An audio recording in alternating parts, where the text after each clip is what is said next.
Hello everyone, and welcome back. If you have been here before, can you believe it has been 7 months? So, where have I been? What have I been doing? Obviously, I've still been making art because there's something sitting on the table in front of you.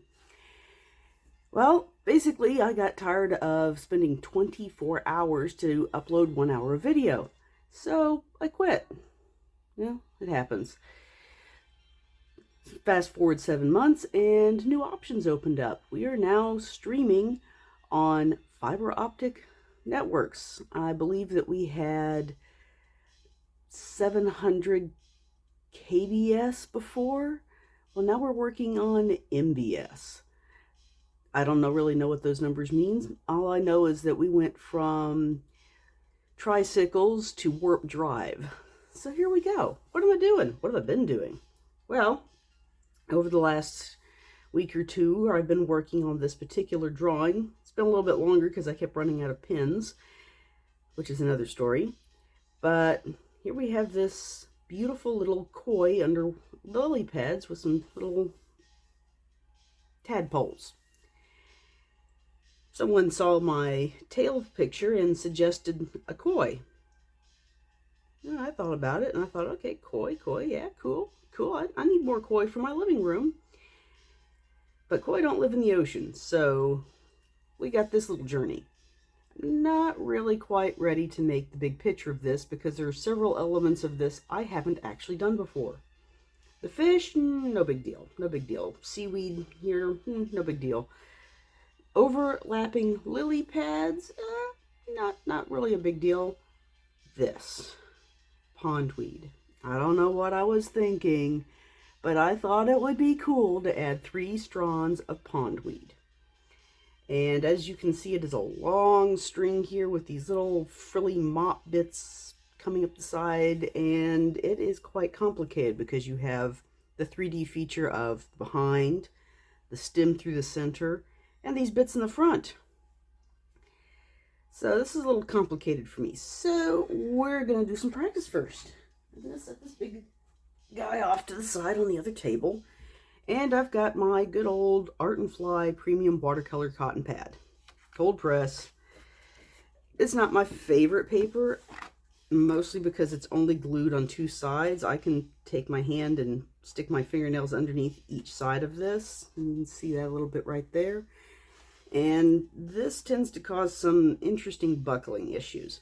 However, all I'm going to do is make some bookmarks. So, first, measure off the bookmarks. Our paper is 12 inches, and I like having a little white space in between, so we're probably going to end up with a funny sized one, but 2.5 seems like a pretty decent mark for me. I don't need as much on the sides, so we're going to take some of this thinner washi tape, which doesn't stick very well, but we're going to use it up eventually. So let's get some of that out.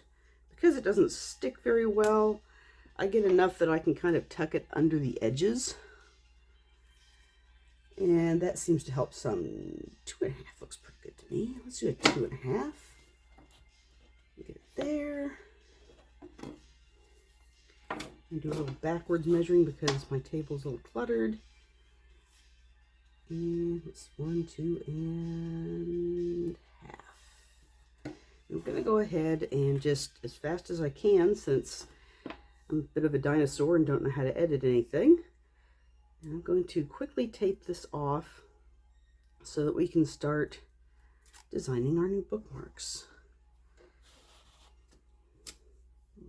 Don't know what I've got these acrylic tubes here for because I'm not using them today, but that's just the way it is today. Probably for a wooden board I've got off to another side here. Probably a good thing I have such a big room, or my disorganizational skills would probably be more of a problem.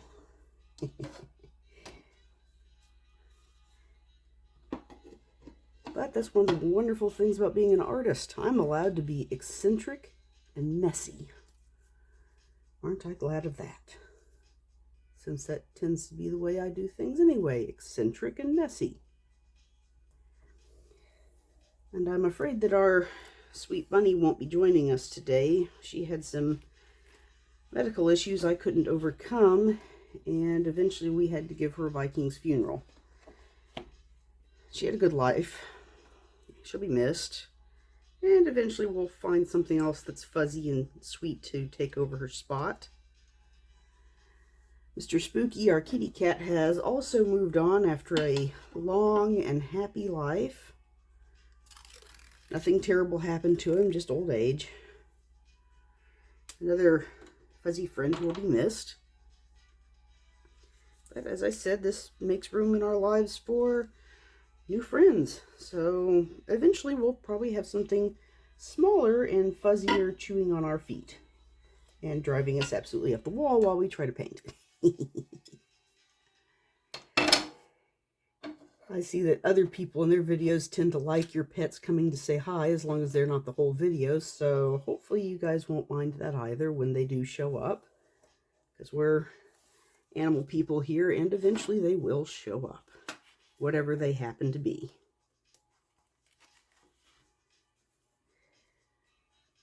Get that on there. We've got one that's a little on the big side, and these look a little crooked to me.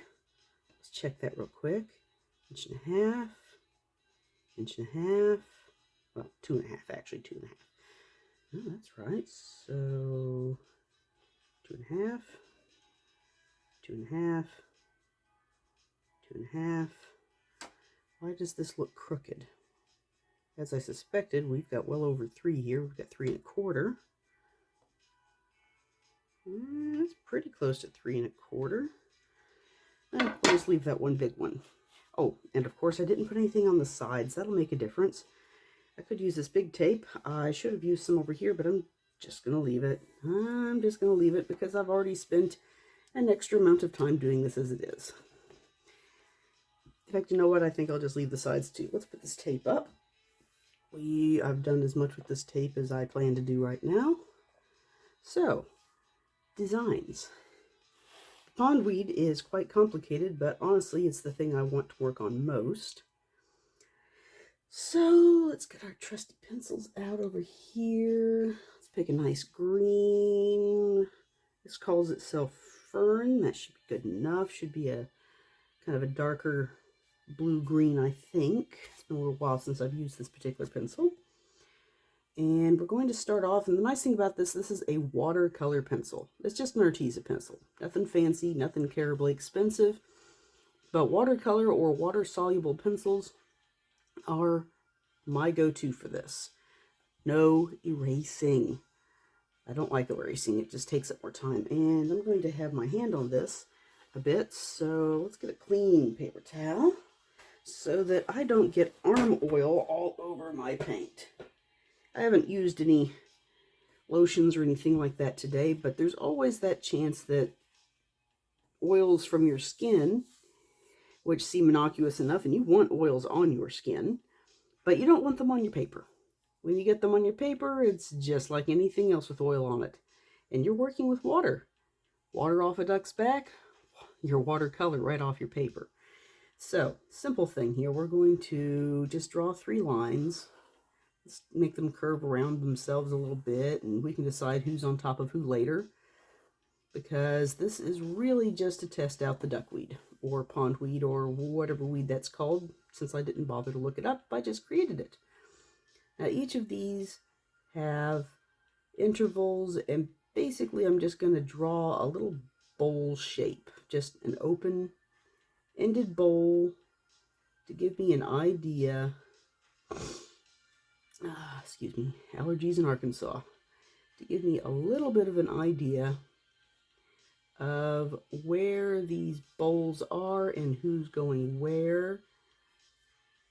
Because the first one I draw is naturally going to be on top. And I'm going to go ahead and let this one in the back be in the back. As I said, this is just me practicing. I haven't done this particular thing before. I just want to try out a few different ways of trying it out. And right now I'm guessing to myself. Should I guess to myself that I should do the background first and then do these on top? in which case I may have to redraw this because my quick little sketch there may disappear. But let's go for it. Let's get a nice big brush. Big brush. How about this number 12? This is a number 12 squirrel hair brush. I'll admit, I'm not a vegan. I like meat. And while I'm not particularly happy about the methods that things like this are made from, because they don't euthanize or give any kind of pain medications when they do this, they just rip the fur out and make brushes. But at the same time, I haven't found a brush that works the same as the real deal. A lot of people swear by a lot of different synthetics, but I could afford these and I have them, so that's what I'm using. Now let's see, ponds are usually a little bit on the greenish brown or olive coloring side, so I think I'm gonna go with Daniel Smith's Serpentine. Now, I didn't really prepare much for this. I decided to do this on the fly, and I'm sure it shows. But Serpentine Genuine by Daniel Smith has a fun reaction. When you look at it in the pan, it looks very much like a medium to dark olive green. When you put it on the paper, originally, it looks very much like olive green. But sometimes, while you're working with it, it does something really, really fun. And you end up with this brown tone to it. It's really, really interesting because you never quite know when or where it's going to do it. So you're going to get a little bit of a surprise every time you do this, because you're never going to be quite sure when or where this effect's going to go. And now that I'm thinking about this, I probably should have done this horizontally instead of vertically, but we're going to say that that's light coming down from above, and that's where our streakies are coming from. That works for me. How about you? Does that work for you? Go ahead and tell me if that works for you. I don't mind. I am perfectly open to comments, critics, and suggestions. You see something you think I could do better another way, go right on and tell me. I don't mind. I've been doing this for a while, but I am perfectly open to being told new ways to do things. Of course, some of this is also going to have to do with our paper, because this is not really great paper. It has not been stretched. It's not a full block. There are plenty of things wrong with this paper. And right now I've decided that having these acrylic paints in my way is wrong, so I'm going to move them. There, that opens up my desk a little bit. Yay! And I can move my paper towel over here and get this extra water off, because you don't want to leave water on your bristles. Give it a quick little finger shaping so that it keeps its shape. And I've got these nice little brush holders here that I ordered from Walmart, but I've seen them on Amazon and other places, that hold my brushes upside down so that water doesn't sit in the furrows, that's the metal part of the brush, and destroy the glue that holds my stuff on. And it looks like I've dropped something on my paper.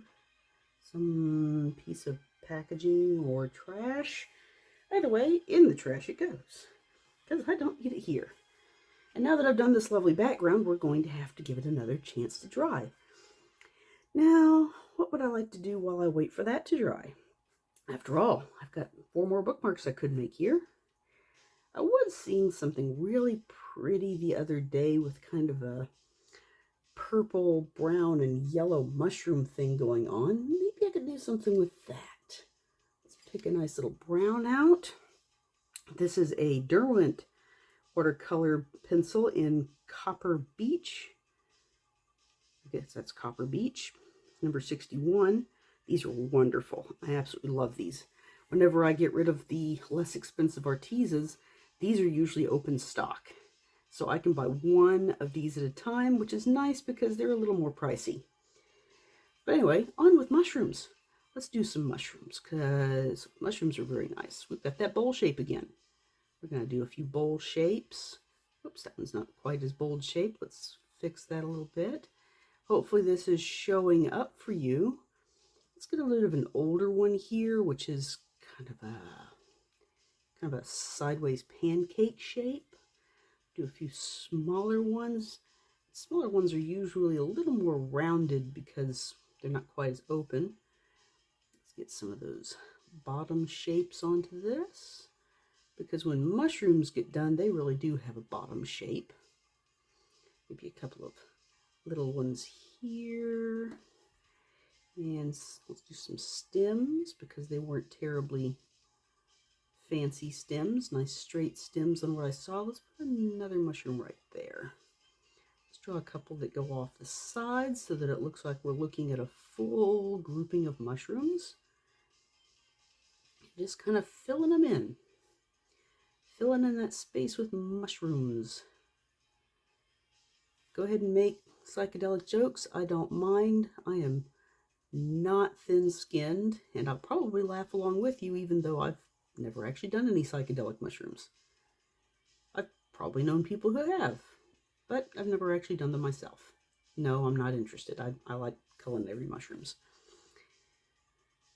So and I'll be honest, I don't know what kind of mushrooms these were. They were a picture that somebody online shared, and I thought they were really, really pretty because of their coloring.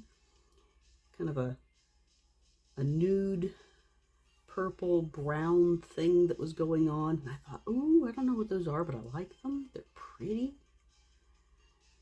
Because mushrooms are very much like flowers. Because that's really what they are. They are mushroom flowers.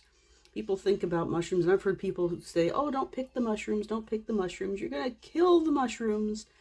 That's not how mushrooms work. When you see a mushroom, what you're seeing is a flower for that mushroom, the flowering head. The real mushroom looks like a bunch of usually white roots growing around inside whatever they're eating, whether it be wood or something less savory. But mushrooms, when you see them, are really just a flowering fruit. And so when you pick one, it's not any different than picking a flower. Sure, if you pick them all, they won't be able to reproduce. So, you know, if you don't see a lot of them around and you just want to pick a mushroom for whatever reason you've decided to pick the mushroom. My kids often pick mushrooms and just bring them to me to see. They wouldn't eat them if I cooked them and put them on the plate, but they like to show them to me because to them, mushrooms are the coolest thing in the world and they know Mama loves them. So, we got a little spread of mushrooms here. Let's see, nude. Don't have a lot of nude, at least not in my paints. I do have some in pencils, so let's do a little pencil work here. Let's pick a pencil color. Let's see, apricot. Might be a little too pink. On the other hand, it might be just perfect to go with that brown I'm looking at. So, what I'm going to do is I'm going to take this and I'm just going to shade the top with it. Because while I want this to be noticed, I don't want it to take over. And just like any other watercolor, if I don't like the saturation of the color, that's the amount of color I'm seeing, I can always go back and add some more. So, and in case you're wondering, this is how I do watercolor pencils. I've seen lots of different methods for using watercolor pencils. Some people dip the pencil itself into water, which gives you an immediate and very dramatic effect. Some people basically use these as stick palettes, and they'll get a brush, get the brush wet, and then wipe pencil off onto the brush and use it like any other watercolor paper or watercolor pencil. And that's fine, that's fine. I started my artistic life basically with watercolor pencils, and so I am quite happy and quite comfortable putting the pencil directly onto the subject and then using the water as basically a blender. And that means that it takes the paint, as you'll see here shortly, and it just liquefies it and allows you to smooth it out over your subject, just like paint, because that's what it is. It's paint. Paint in a stick form, wrapped in a wooden sheath, and you can sharpen it just like any other colored pencil. Interestingly enough, after this is one of those I found out at the age of 40 or 38 or 39, somewhere in that area.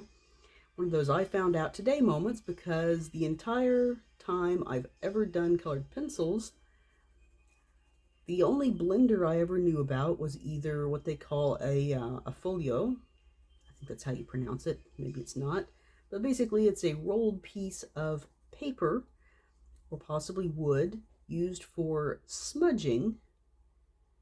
And it's really popular in graphite, in charcoal, and colored pencils.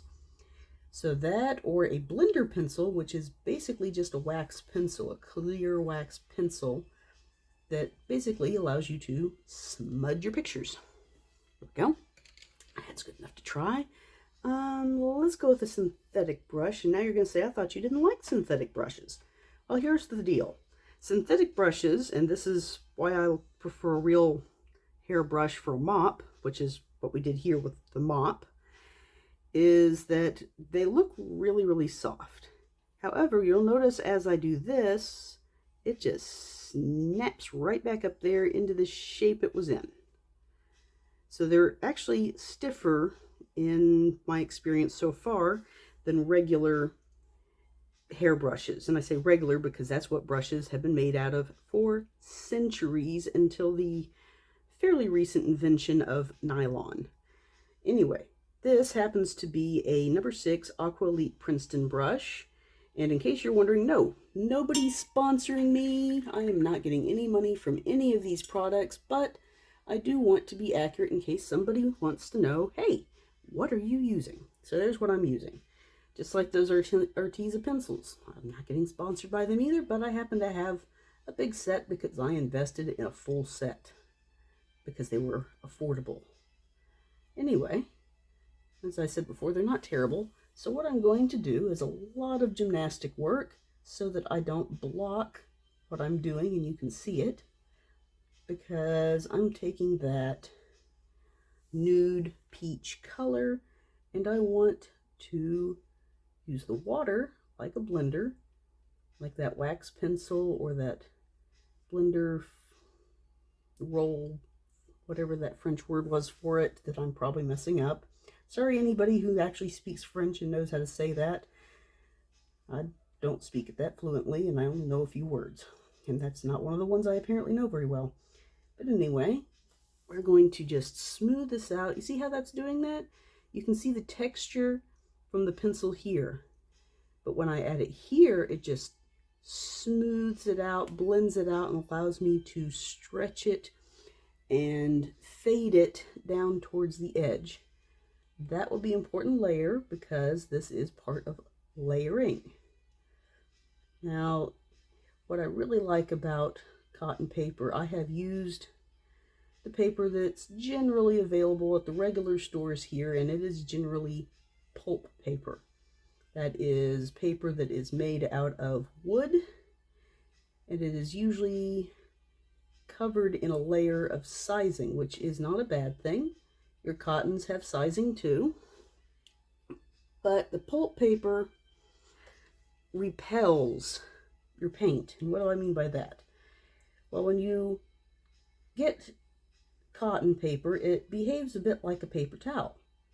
It soaks up your water, and it just kind of, and it sits there and it soaks up your paint when you put it on. It soaks up the water with your paint, and it just kind of, I don't know how to describe it, just kind of soaks up your stuff and fades it in, but it really only does it where you have that water, which is where the techniques of wet and dry come from.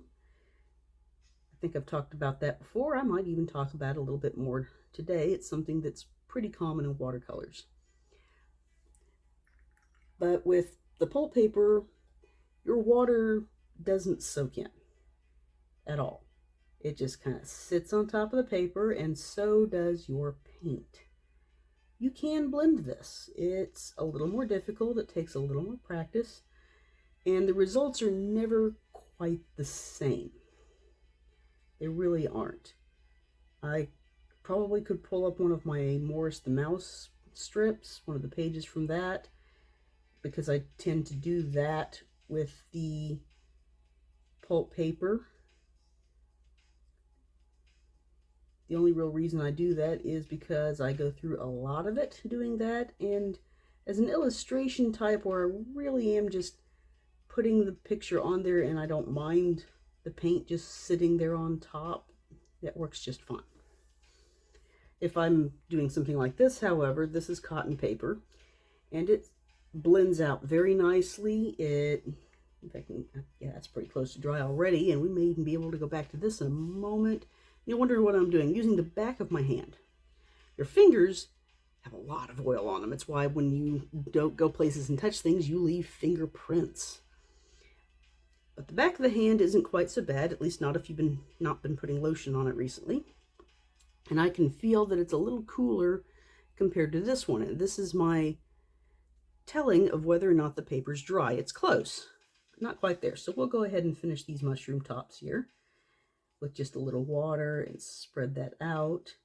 And then we'll allow those to dry because we'll put another layer on top of these to get that beautiful brown ombre effect that I saw. I want to make sure that most of this color's on top. My brush is getting dry again.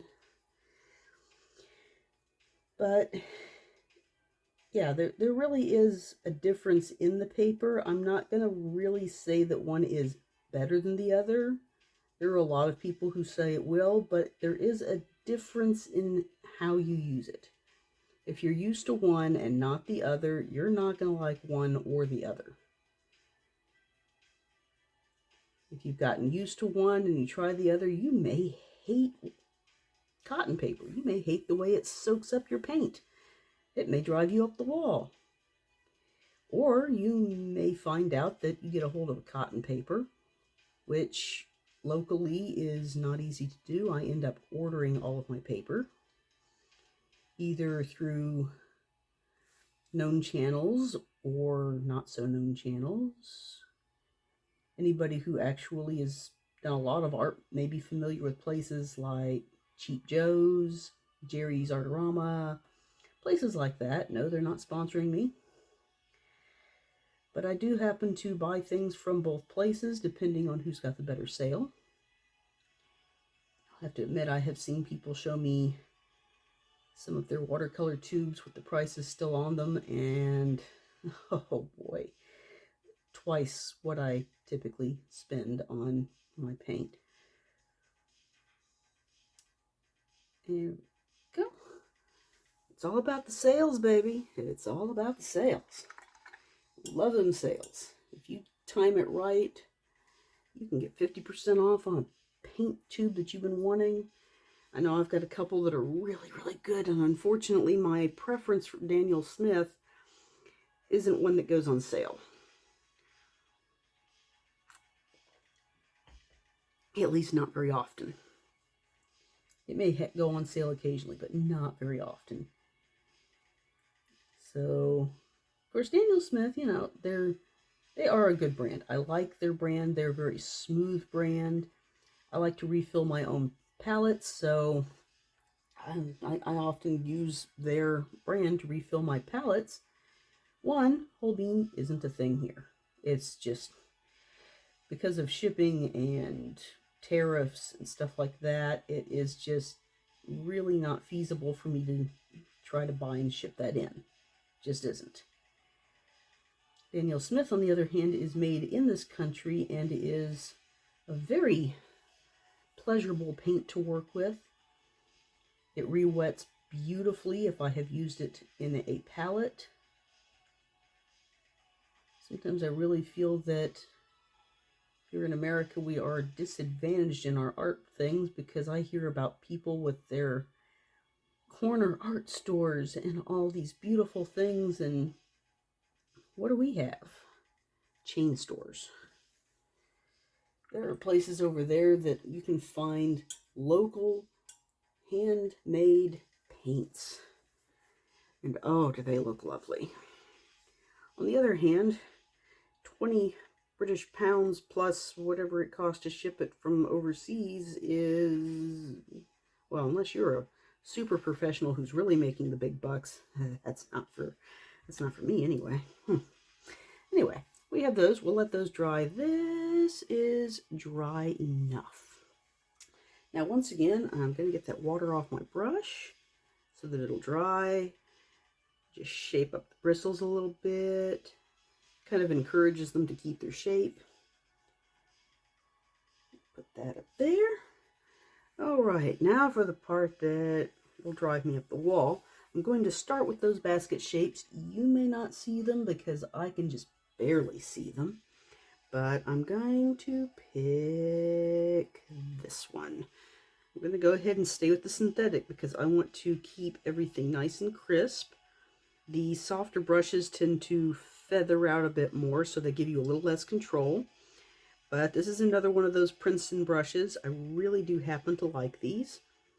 I'm told Rose & Company from overseas is much better, but again, I don't really have an affordable way to access those because of shipping and tariffs and all that.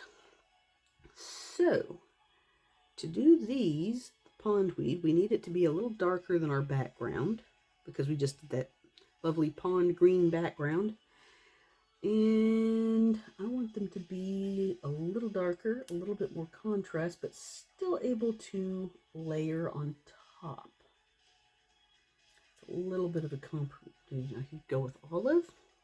And now I'm stuttering because I didn't actually plan this. This is actual live mucking about. Actual live mucking about. Let's call it that. Yeah, that works. Still need a green. Fern green, a cobalt green, olive green. Ooh.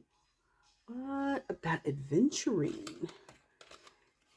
Yeah, I love these. And eventually I'll probably end up getting a tube of these after I use them up. This, as you can see, is a dot sampler.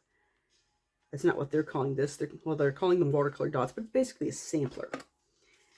I love these things because you can try a wide variety of colors and see what you like, see what you use before you spend anywhere from $7 to $20 on a tube of paint. And $20 sounds excessive, but most of those $7 tubes are 5mm and the $20 tubes tend to be 15, which is 3 times as much. So really not that bad considering that a tube of paint lasts a long time. Let's see, appetite? Appetite. Let's go with appetite because we have an appetite for green. That's right, I've got to make puns. There's not a ton of this here, but I'm not going to be using a ton of it technically because you'll see I've already used this quite a bit. There was a little dot here. It's probably a 1/2 inch dot, maybe 1/2 of a quarter, so like maybe 3/16 of an inch of paint, and I've already used this on several papers. Now I'm going to do something that might drive people crazy, but I'm going to turn this upside down because I don't want to reach across my mushrooms, and I find it easier to pull towards me when I want to find edge. So I'm going to get that little dot wet. Doesn't require a ton of paper, and there's some sort of bug on my paper. Well, let's just paint him in so that his life is over, but he becomes a work of art. There we go. Because apatite is a beautiful stone. It's not a heavy metal, but it's probably not something you want to ingest. Probably not good for the bug. Now let's see, I had one that I had chosen to be on top. I think it's this one. Give a quick look over to make sure I'm right. I think that's right. So, we're having these. We're going to go ahead and do the bowl because the bowl is the main shape and it's going to have a little bit more shape because I just squidged over. There we go. Now because this has got those fine frills and I'm going to need a little bit more paint. Maybe it'll make a difference, maybe it won't. but we'll see when we're done, or when I'm done anyway. So anyway, this is dry brushing. This is where your paper is dry and your paint is nice and wet. And I'm just going to draw these little frills because these will be in the background, because we'll still have to do the line. And in some things I'll work front to back, and some things I'll work back to front. In this case, I'm going to work front to back because it's a little bit harder to tell otherwise where this is. It would be a little bit harder to start and stop and remake the lines, and yeah. So we're just gonna start and work front to back. Get a few lines on here, and who knows, maybe a second layer of this would be too much. Maybe this would be fine. We'll see. That's why I'm doing this, so that I can see before I get into a big piece of expensive paper. Now there's a lot of gap here.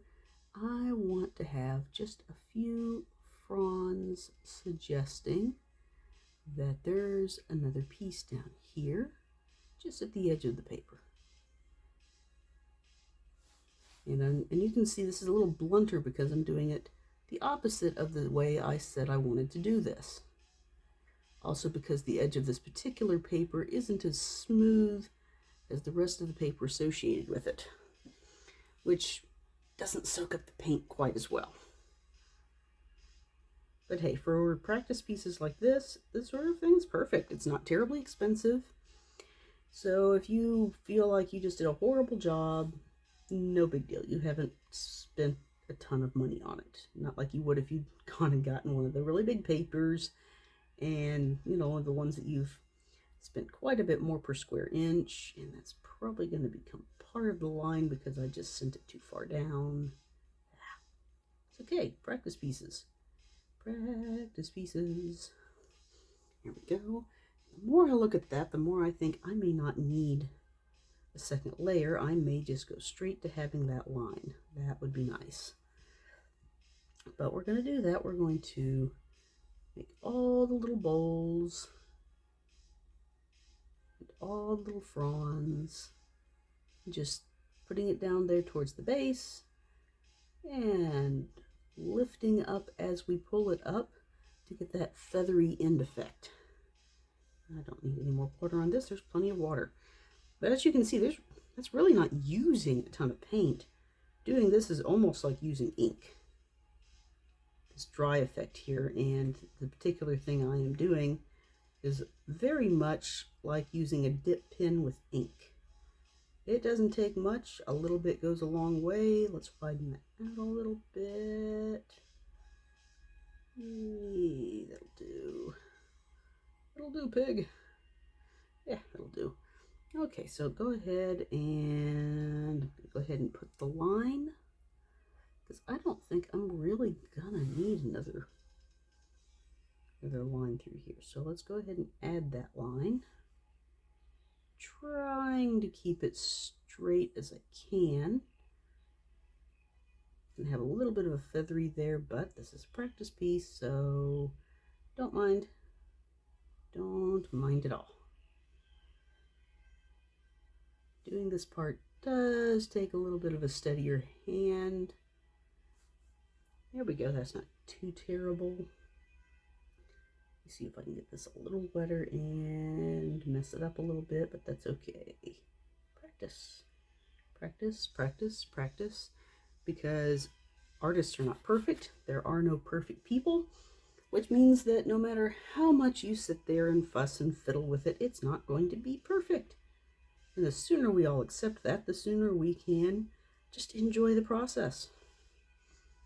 Because it can be a very enjoyable process. Let's see, it looks like this is probably the next one to go up, so let's do that. There are no perfect people, there is no perfect art. Anybody who tries to claim otherwise is just selling you something, usually themselves. Which, funny enough, is how business works. I am always told that the way business works is that your product can be garbage. But if you can sell yourself, make that personality that everyone wants to see. That's how you get to be a successful salesman.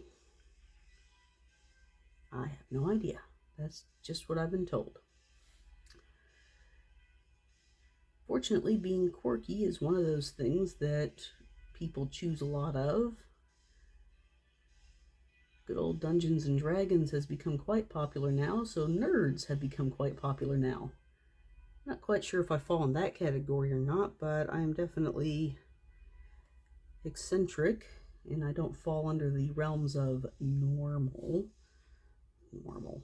Ugh, sounds so boring. I looked at normal once. Worst 5 minutes of my life. I will happily claim the title of weirdo. Just like artist. It's a strange thing. I have noted a lot of people that I think of as artists. They're sitting there making art. It's beautiful. But they don't want to claim the title. They don't want to say, I am an artist. Which doesn't make any sense to me. Why would you make art? Enjoy making art. Anything, whether it's doodles on scrap paper in your classroom, or carving, wood burning, quilting, those are all arts. Baking. If you're a wonderful baker and you make beautiful cakes, you're an artist, because I'm not good at cakes. I don't make good cakes. I'm doing pretty good just to make decent flatbread. So if you're able to do that, you are an artist. Claim it. There is nothing wrong, shameful, or snooty about claiming to be an artist. It's what you are. It's like saying you're male or female, although I've noted lately that's something that people seem kind of reluctant to claim too. But there is nothing wrong with being who you are. And if you make things, you are an artist. Claim it. There's nothing wrong with telling people, yeah, I'm an artist. Absolutely nothing wrong with it. Do it. I don't care if you're a little kid who's literally throwing paint at the paper or walking on it and walking on the paper. Hopefully you're not drawing on the walls, but you're still an artist. Nobody ever claimed you had to be perfect to be an artist. Nobody claimed you had to be popular to be an artist, or beautiful to be an artist, or making lots of money to be an artist. You don't have to have any of those things. Being an artist is about what you can do. It's about that desire to make beautiful things. To take something that nobody else would ever have thought to use. Somewhere back in time, someone looked at a rock. Looked at a rock and said, hey, if I smash this up with water and maybe a bit of animal fat or tree sap or whatever they used at the time, I can put this on things. I can change the color of things. I can draw on this wall. I can change the color of my clothing. But at some point, this was a new thing. Nobody had done it before. And if that person was lucky, everyone thought that was awesome. I'm going to bet, however, that at some point early in that process, someone said, you're going to do what with that rock? You're going to smash it and add what to it? You're going to do what with it? You're crazy. You weirdo. What are you doing with that rock? Why are you smashing that up? That's never going to be a thing. And now we have paints and pigments and dyes everywhere. Some of them have moved into the realm of digital. That's still art. I'm no good at it, and after finding out a little bit more about this AI stuff, I'm not really sure that that's art. It may just be theft, but who am I to say? I didn't design the programs. Because, and anybody can correct me if I'm wrong, but apparently how AI works, and this is how it was explained to me. I'm no expert on this subject at all, for sure. But apparently how this works is that you tell it what you want it to make, what you want to see, and it goes on the internet and takes images it can find. Note that, images it can find. And you can find anything on the internet, including other artists' copyrighted works. And they take this image and they cut it up, smash it up, Photoshop it in their own way, and create a new image. There's a lot of debate on whether or not this is even legal, if this is copyright infringement, because it's not the original image anymore. But original images were used in its making. And this opens up a huge can of worms even for regular artists, because how many regular artists can really say we're original? Most of us use a photo reference or something that somewhere in our life we have seen, whether it be an actual animal, place, person, thing, or some other artist's person, place, thing, even fantasy creatures. They're usually either a mashup of real life creatures, which you had to have either seen or seen photographs of, and fantasy elements that naturally don't happen in life. So even fantasy comes into this realm of seeing something.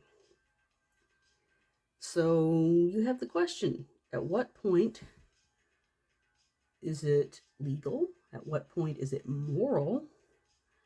At what point is it still a creation? And at what point is it really just copyright copyright infringements and just theft? Where does one stop and the other begin? I know it's a big debate right now. I don't really know, but I'm pretty sure I'd like to stay out of it. So even if I had any kind of digital experience and was able to do this, I think I would just stay away from it. I probably am close enough to infringement as it is just for looking through photographs on the internet, because I must have looked at, I don't know, a dozen, 24 pictures of ponds before I found what I was looking for this, because I wanted to do something a little different. I noticed, especially with photographs, that most of what I saw was seen from above, which is fine. We live on the surface, and cameras that see underwater are kind of expensive, so, it's not really a big deal that there weren't a lot of photographs to work with for what I wanted. And when I did find them, they were either really cloudy and hard to see through, or the subject matter in particular was usually oceanic instead of a pond, because let's face it, everyone loves the ocean. I love the ocean. I've only been there a few times, but I love the ocean. It's beautiful. And, there's nothing that captures the imagination more than beautiful tropical fish, sand, maybe a nice margarita in your hand, just a vacation. Which to guys who like to go fishing, okay, deep sea fishing. They would probably like the idea of deep sea fishing. But to a fisherman who likes to go to a pond or a lake or a river and go fishing for just regular old fish you can eat, or some people I know like to fish and they don't actually eat it, they just like to go fishing. Whether it's because it means they can sit on the beach or shore or shoal or whatever it is and just drink beer and do nothing else, well, that's totally up to them. Personally, if I go fishing, I want to eat something. I'm not just going to sit there and not eat something for my reward for sitting there all day. So anyway, this whole nostalgia thing for the ocean apparently was making it really hard to find ponds. So what I ended up doing was going to places like the nature conservatory sites. And if I remember to do so when I post this, I'll post a few of the nature sites I might have gotten inspiration from, although honestly I didn't write any of those down, so I'll be guessing. anyway, from different nature sites promoting keeping our area natural, and different aquariums. I think I might have seen a couple of different aquariums. Bass Pro might have had something to do with some of it. I'm not real sure anymore. Like I said, this has been a couple of months in the making for this idea, so I'm not always real diligent about writing down where I got things, especially if I literally was just looking for ideas. Okay, so there's that. Let's turn it back upright, because right now it looks kind of like a vine. And we've got that. Oh, that's not too bad. It'll look really nice with the rest of the pond grass and the tadpoles. Maybe I should add the tadpoles, because right now it looks kind of bland, even for a bookmark. Maybe I should add some bubbles. Maybe some bubbles. That would be a little bit more difficult since I've already put the background on. Although I can always lift. Well, let's leave that thought sitting for a minute, because we know our mushrooms are ready too. So, dry, shape, and hang. And think about that with a sip of coffee. Sounds like we've got some sprinkles going on outside. A little bit of rain out there. That's okay. As long as it doesn't get too dark. If it gets too dark, that doesn't look too bad on my little camera here. Well, should be fine. If it gets too dark, I can always turn the lights on. Normally, I like to work with nothing but the natural light. But if I have to, I can turn on lights. So, let's see. For that brown, I think I want to use some Van Dyke. And I'm afraid I can't really cite the name of this brand I'm using this Van Dyke brown from, because the set is possibly as much as 50 years old. And it said Van Dyke brown on the outside. It may not even be a very good brand. That's okay. It's the Van Dyke brown. It was available. It was a gift from somebody who wasn't using it anymore, and it seems to work just fine. So I'm using it until I run out. And that's the way it is. So anyway, you'll notice that to do this, I am starting with the color just here on the edge. Now I'm going to go and get some more water, some nice clean water. And I'm going to do what I did with the pencil, except that I'm going to go the opposite direction. Blending and fading that edge upward. Because I want that pink to show, but I want it to run into that brown. Got a little bit of an edge right there. Let's see if I can get it to behave itself. Yeah, there we go. That's not too bad. Looks like I might have got a little too much water.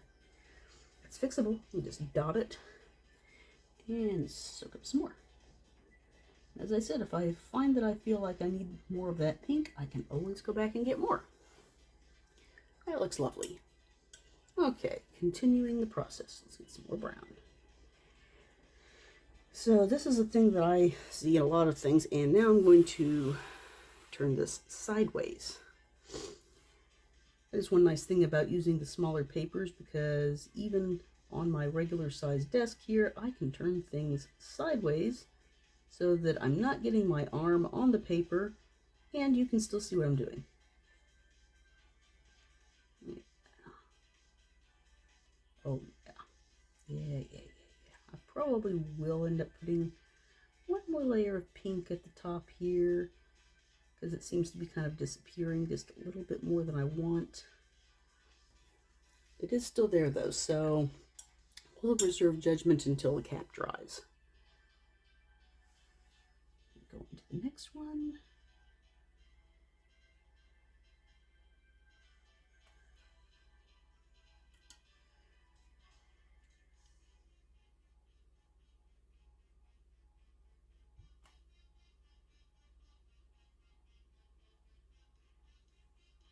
How do you like my music, by the way? If you can hear it, I try not to have it be too overwhelming, because we're here for art, not a 1980s dance party. But this has been put out as a synthwave retro electro wave long mix futuristic retro wave instrumental. Copyright free, at least that's what it says it is. It's put out by somebody called Aries Beats.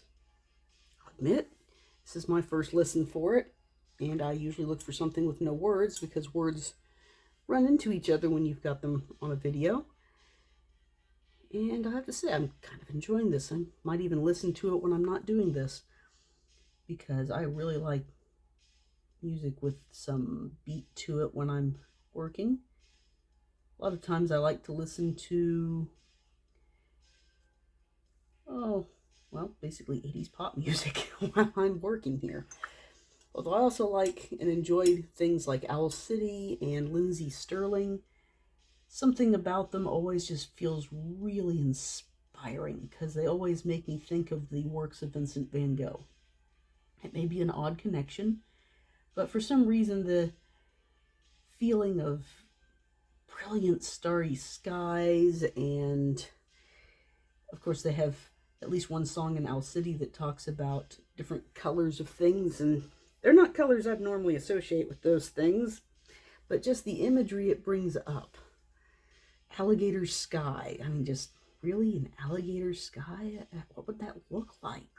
That sounds so cool. I don't know what it would look like, but it sounds cool. Makes me think of fragmented clouds. Maybe that's what he was aiming for. Maybe it's not. It's always so hard to tell when you listen to lyrics like that what they're really thinking about. And sometimes you find out later what they were thinking about, and you're like, ew, really?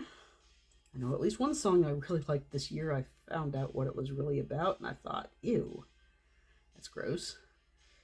So I try to pretend that I don't know that fact. That's why I really don't like it when people tell me these kind of facts, so that I can enjoy my ignorance. Ignorance is bliss when it comes to movie stars' lives and music, both. Let me be ignorant. Let me just enjoy it. If you really must ruin everything for me, please. Okay, I'm getting into where I'm getting my hand on this a little too much, but if I turn it that way, it'll be in the way. So we're just going to have to angle it. Just going to have to angle it. In case you've got any interest in the tape I've got on my paper, that was from Michael's a long time ago. I'm sure that's no longer even something they're selling. I personally, however, will not recommend their washi tape. I have a terrible time getting it to stick to my paper for very long. If I left this on here and had to come back to work on this tomorrow, I'd have to reapply the tape. It really is frustrating. So if anybody's got a brand of washi tape that they like that actually sticks to their paper, please put it in the comments. I really would like to have some washi tape that actually sticks. I do have some tape by, believe it or not, I think it's 3M. And I just knocked it all off on the floor. That's what that sound was. Yeah. Whoops. Yeah, this is Scotch. Good old Scotch. And they're by 3M. They're making washi tapes now. I haven't used an awful lot of it, but what I have used I've really liked. So basically I'm just using up what I have. I wish that they had a wider tape, because I think that what I was holding is either a 1/2 inch or 3/8, one of those two, and I really like to have an inch. An inch would be good because I like having a nice thick edge on some of my work. Whoops, that's way too much water. There we go. I like having a thicker edge on some of my works. The other stuff is basically for when you just want a clean line on your paper. And like this. This is a clean line on my paper. If I wanted to actually edge this in, I'd probably end up using wall tape, just wall painter's tape. It works good. You have to be careful with some of the papers. I know sometimes I use Fluid 100, and while I absolutely love the way it works with paint, it's not the best when it comes to masking fluids or tapes. It's extremely soft, which is really great for lots and lots of layers because it soaks up your water and paint like a sponge. Great for keeping a spot wet and blending in colors together. I'm going to see a hard edge there unless I put some more water up there. And there. How do I prevent hard edges? More water. It's a little bit of hard edge showing up here, but I'm already planning on putting a bit more pink, so it'll be okay. I'll blend that down. Excuse me. Okay, back to painting. Oh, I was not exactly complaining, but explaining the Fluid 100. Like I said, wonderful paper. Does not work very well with any kind of masking tape, fluid, any of that. But wonderful to work with. I really do enjoy working with it. Just have to be really careful what you do with your tape. And even the pulling it up at a 45-degree angle trick, which is what most artists do when they pull off their tape anyway. In case you don't, try it. You'll like it. But with Fluid 100, you just have to be so careful. Make sure that when you pull it up, you're not going to pull it up in any place where you're going to be painting again, because it lifts the fibers on the paper in an odd way that when you go back and paint over it, it just traps paint. Really traps paint. And you'll end up with unexpected results. It's not very good to do that. The paper itself is wonderful, but it with masking stuff isn't. So, yeah, these are really, really cute. Everybody else liking these little mushrooms? I am really, really liking these little mushrooms. They're really cute. Of course, I really like mushrooms, so, you know, what do you do when you need to go to and you just don't know what to do? Mushrooms! We know what they grow in, and we eat them anyway. That's my husband's favorite for mushrooms. We know what they grow in, and we eat them anyway. And if you like mushrooms, you will understand, because what do we do? We get them when we saute them in butter and garlic and maybe cream sauce, depending on what we're doing. Mushrooms are wonderful if you happen to like mushrooms. If you don't, well, sorry for you. You're missing out. Try some mushrooms. That's okay. I won't judge you. There are things I don't like either. I don't like coleslaw. And people give me really funny looks when I say it, but I don't like coleslaw. Never have liked coleslaw. I've tried several different kinds of coleslaw at people's insisting. I still don't like it. Oh well.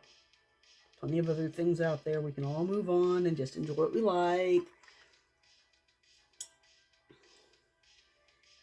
I'm sure everybody's got something out there that they don't like that everyone thinks they should. There we go. Yeah, it's actually really pretty. It's actually kind of delicate looking, isn't it? Not really the mushrooms themselves, but this pink and brown thing going on here. That's actually almost delicate looking. This is really empty looking. Yeah, I think we might want to go ahead and put the tadpoles in just because it's so empty looking. Okay, dry off the brush. Let's check our time because I don't want to run over time, but I also don't want to stop my video. Oh my. I've already gone on for an hour and a half. So how about I stop this and we will continue this at another point. Maybe I'll stop and keep on recording, but obviously I thought this was an hour and apparently it is a lot longer. Oh yeah, that's a lot longer. Ooh, we get to enjoy this for a lot longer. But for now, this is Sharon Alexander with Art with Alexander, and I'm going to sign off. Catch you peeps later. Bye-bye.